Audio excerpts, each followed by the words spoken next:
अब आज की कथा मनोवंश से प्रारंभ होती है। मनोवंश नवम अध्याय चल रहा है। सर्वप्रथम कथा आती है,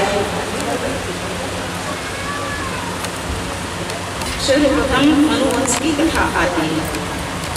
सुखदेव जी कहते हैं, राजन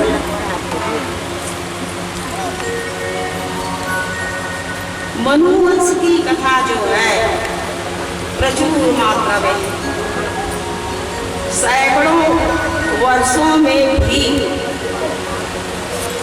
इनका वर्णन नहीं किया जा सकता। सैकड़ों वर्षों में इनका वर्णन नहीं किया जा सकता। महाराज तो बोले, सूयता मानवो वंशः प्राचुर्येण परन्तप न शक्यते विस्तरतो वक्तुं वर्षशतैरपि। 100 वर्षों में भी इसका वर्णन नहीं होता महाराज, इसलिए थोड़ा संक्षिप्त में सुनिए। हे राजन, कल्प के आदि में जब महाप्रलय की स्थिति थी तब एकमात्र नारायण ही थे और नारायण की नाभि से ब्रह्मा जी उत्पन्न हुए। ब्रह्मा जी की उत्पत्ति नारायण के नाभि कमल से हुआ है और ब्रह्मा से मरीचि हुए, मरीचि से कश्यप हुए, कश्यप से विवस्वान हुए, विवस्वान से वैवस्वत हुए और इन्हीं को क्या कहते हैं, श्राद्ध देवी कहते हैं। अब इनकी पत्नी को श्रद्धा देवी कहते हैं। ये अच्छी बात सही है। अब क्या हुआ, श्राद्ध देव की 10 संतानें हुई, 10 संतानें, जिनमें सबसे बड़े कौन है, इक्ष्वाकु। जल जाएंगे।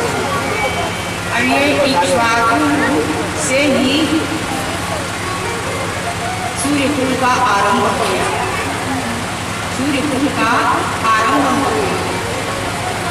उसके बाद फिर कौन हुए, इक्ष्वाकु के बाद में हुए नरीति हुए, सर्याति हुए, दिष्टक हुए, दिष्ट हुए, नरिष्यंत हुए, विशग्न हुए, नभग हुए और कवि हुए। इस तरह से 10 पुत्र हुए सज्जनों। परंतु इससे पहले जब एक संतान नहीं हुई थी, उस समय श्राद्ध देव ने क्या किया, पुत्रेष्ठी यज्ञ कराया, पुत्रेष्ठी यज्ञ कराया। तब उन्होंने उनकी पत्नी जो सखा थी, उसने होताओं से कह दिया कि महाराज जी, हमें कन्या चाहिए, कन्या का मंत्र डालना। तब उन्होंने कन्या का मंत्र डाल दिया और सच में कन्या हो गई। नाम हो गया ईला, ईला नाम हो गया। अब श्राद्ध देव जी आए बाहर से, एक गंभीर से उठ के आए, कन्या को देखा तो कहा, महाराज जी, मैंने तो पुत्र की कामना की थी ना, तो फिर कन्या कैसे आ गई। वशिष्ठ जी ने कहा, यदि आपको पुत्र ही चाहिए तो हम तपस्वी हैं, अभी हम कन्या को पुत्र में परिणित कर देते हैं, बदल देते हैं। तब वशिष्ठ जी ने क्या किया, कन्या को पुत्र में बदल दिया, जिसका नाम शुद्धुम्न हो गया। सज्जनों, शुद्धुम्न हो गया।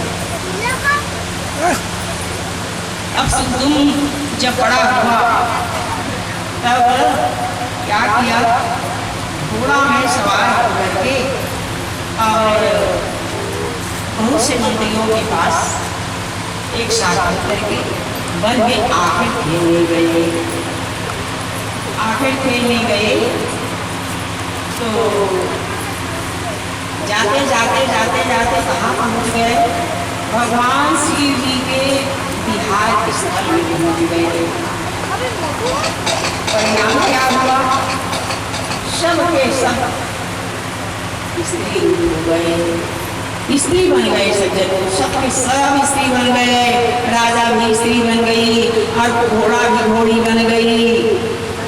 सब एक दूसरे को देख करके लजाने लगे, शर्माने लगे। हे भगवान क्या हो गया, अब हमें लोग क्या कहेंगे, हम तो स्त्री बन गए। परीक्षित जी ने पूछा सुखदेव जी से, महाराज क्या बात है? तो उन्होंने बताया ये शिव जी का श्राप है। तो श्राप कब हुआ? तो कहे कि एक बार सप्तऋषि लोग भगवान भोलेनाथ से मिलने आए थे।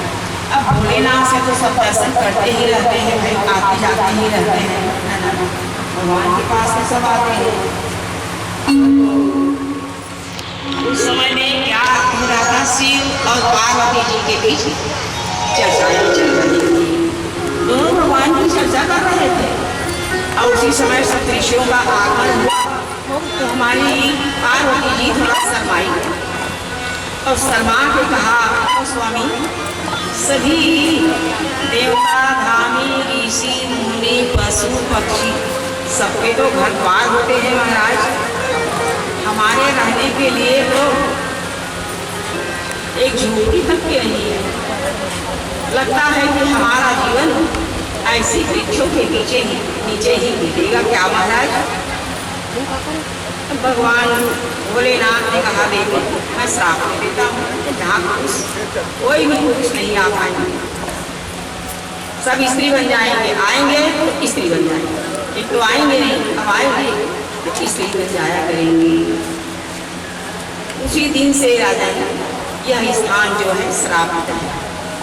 अब वहाँ जा करके अब सब स्त्री हो गए, तो अब सुतुम्र तो अब फिर पीला बन गई और जाते जाते बुद्ध के आश्रम में पहुंच गई।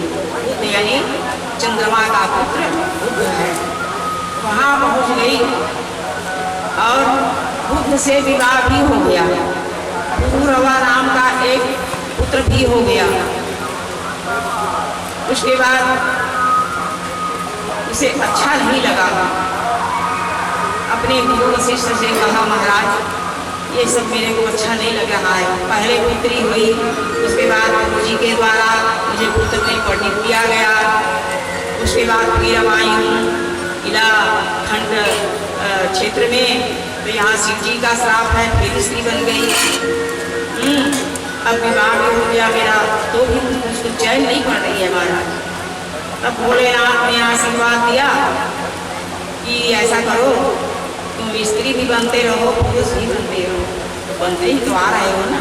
हाँ, तो जाओ एक माह राजा बन करके राज्य चलाना और एक माह स्त्री बन के घर में रहना। तो भी बेचारा राज्य चलाने लगा, लेकिन प्रजाओं को ऐसी प्रथा पसंद नहीं आई, जनों ऐसे राजा को पसंद नहीं की। तब सुतुम्न ने क्या किया, अपने पुत्र को राज्यभार सौंप दिया और सौंपने के बाद में वन को निकल गए। बोले श्री कृष्णचंद्र भगवान की जय।